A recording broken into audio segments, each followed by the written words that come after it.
Alam mo, isa sa pinakamasarap na pakiramdam ang pagmumotor ng long ride.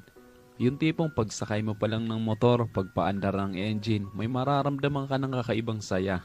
Dahil kapag nagmumotor ka sa mahabang biyahe, talagang nakakawala ng stress at ma-appreciate mo pa ang ganda ng mundo.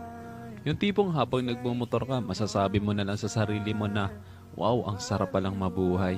Ang ganda pala ng mundo. Lalo na kapag ang patakbo mo yung chill lang, yung ini-enjoy mo lang talaga ang moment. Madami kasi tayo kanya-kanyang problema sa buhay. Pero kapag nagmomotor ka na, makakalimutan mong problema mo. Lalo na kapag maganda ang view, maganda ang kalsada, tapos hindi mo namamalayan, nagkakaroon ka na pala ng positive mindset dahil magaan ang pakiramdam mo eh. Kaya kapag stress ka na, kailangan mo lang din talaga minsan ng mahabang biyahe bilang isang pahinga eh. Ang weird no? Kasi nakakapagod magmotor pero ito yung pahinga ng gustong-gusto ng marami. Pero sasabihin ko sa'yo, hindi katawan ng